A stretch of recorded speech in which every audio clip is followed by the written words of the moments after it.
Welcome to நம்ம billing software. நம்ம billing சாஃப்ட்வேரில் மல்டிபிள் மெத்தடில் சேல் மெத்தடை இம்ப்ளிமெண்ட் பண்ணியிருக்கோம். இதில் டச்சு பேஸ்டு ஆப்ஷனும் இருக்குது. இப்போ டச்சு பேஸ்டு ஆப்ஷன் எடுத்துக்கிட்டால் நீங்கள் டேப் யூஸ் பண்ணலாம், மொபைல் யூஸ் பண்ணலாம், யூசர் ஃப்ரெண்ட்லியாக டச் ஸ்க்ரீன் உள்ளக்கூடிய சிஸ்டமும் யூஸ் பண்ணலாம், மானிட்டரும் யூஸ் பண்ணலாம்.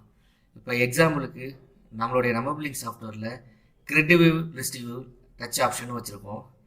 கிரிட் வியூவாக இருந்துச்சுன்னா உங்களுக்கு எந்தெந்த ப்ராடக்ட் வேணும் அப்படிங்கிறத டைரெக்டாக ஸ்க்ரோல் பண்ணி நீங்கள் செலக்ட் பண்ணிக்கலாம். அதே மாதிரி லிஸ்ட் வியூலையும் உங்களுக்கு ஸ்க்ரோல் பண்ணி நீங்கள் செலக்ட் பண்ணிக்கலாம். குவான்டிட்டியும் உங்களுக்கு வேணுங்கிற மாதிரி இன்க்ரீஸ் பண்ணிக்கலாம். சர்ச் ஆப்ஷனும் வச்சுருக்கோம். அந்த சர்ச் ஆப்ஷனில் பர்டிகுலர் ப்ராடக்டோட நேமை டைரெக்டாக டைப் பண்ணி நீங்கள் யூசர் ஃப்ரெண்ட்லியாகவும் சர்ச் ஆப்ஷனை கிளிக் பண்ணி செலக்ட் பண்ணிக்கவும் முடியும். அதே நேரத்தில் உங்களோடத மொத்தமாகவே செலக்ட் பண்ணதை கிளியர் பண்ணணும், எனக்கு ஃபஸ்ட்லேருந்து போடணும் அப்படின்னாலும் நீங்கள் செலக்ட் பண்ணிக்கலாம். செலக்ட் பண்ண விஷயத்த கஸ்டம் பில்லாக மாடிஃபை பண்ணாலும் மாடிஃபை பண்ண முடியும். இப்போ எக்ஸாம்பிளுக்கு நீங்கள் போட்டிருக்க ஒரு பில்லில் குவான்டிட்டியை சேஞ்ச் பண்ணணும். 1 kg ஒரு குவான்டிட்டி வச்சுருக்கீங்க, நீங்கள் 1.5 குவான்டிட்டியாக நீங்கள் சேஞ்ச் பண்ணால் எடிட் பண்ணிக்கலாம். அதே மாதிரி பெர்சன்டேஜாவோ இல்லை ஃபிக்ஸ்டாவோ உங்களுக்கு டிஸ்கவுண்ட் பண்ணுறதுக்கான ஆப்ஷனும் இருக்குது. ஸோ நீங்கள் வந்து டிஃபால்ட்டாக ரிசீவ்டு பேமெண்ட் இருக்கும். உங்களுக்கு கஸ்டமர் கொடுக்குற பேமெண்ட் எக்ஸாம்பிளுக்கு 2000 ரூபா நோட்டாக கொடுக்குறாங்க அப்படின்னாலும் மாடிஃபை பண்ணி நீங்கள் ரிசீவ்டு பேமெண்ட் அன்டிக் பண்ணிவிட்டு எடிட் பண்ணிக்கலாம்.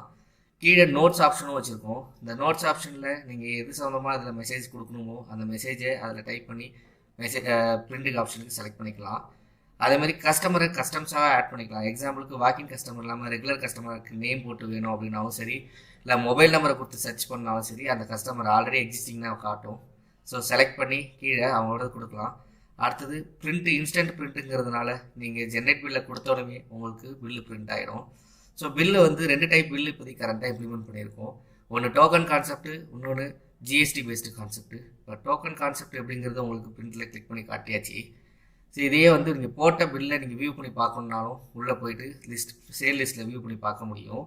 ஸோ அதில் பேஷியல் பேமெண்ட்டாக வாங்கியிருக்கீங்க. இப்போ எக்ஸாம்பிளுக்கு 10,000 ரூபாய்க்கு 1000 ரூபா வாங்கியிருக்கீங்க அப்படின்னா மீது 2000 போடணும். சரி, 2000 ரூபா அடுத்தது கொடுக்குறாங்கன்னா கீழே ரிசீவ் பேமெண்ட்டில் எவ்வளோ அமௌண்ட்டு, எந்த மாதிரி டைப்பில் கொடுத்துருக்காங்க, என்ன நோட்ஸ், யார் கொடுத்தாங்க, எப்போ கொடுத்தாங்க அப்படிங்கிற மெசேஜ் ஏதாவது சொல்ல வேண்டியது இருந்துச்சுன்னா இதை செலக்ட் பண்ணிவிட்டு கீழே அதை சேவ் கொடுத்தீங்கன்னா உங்களுக்கு தேவையான மெத்தடில் அது சேவ் ஆகிடும். ஸோ ஒவ்வொரு நடையும் நீங்கள் எப்பப்போலாம் அந்த அமௌண்ட்டு வாங்கினீங்க, என்ன டேட்டுக்கு வாங்கினீங்க, அதுக்கான பில் நம்பர் என்ன, ஸோ இந்த ஆப்ஷன் இருக்கும். உங்களுக்கு வேணும்னா அடிஷ்னலாக அதை பிரிண்ட் பில்லு கொடுத்தீங்கன்னா வந்த டீட்டெயிலோடு சேர்த்து எக்ஸ்ட்ராவாகவும் பிரிண்ட் ஆகும். நம்ம பில்லிங் ஆப்பு ப்ளே ஸ்டோரில் அவைலபிள் இருக்குது. வேணுங்கிறவங்க டவுன்லோட் பண்ணிக்கலாம். டிஸ்கவுண்ட் ஆஃபர் எதானா கீழே நம்பரை கால் பண்ணுங்கள்.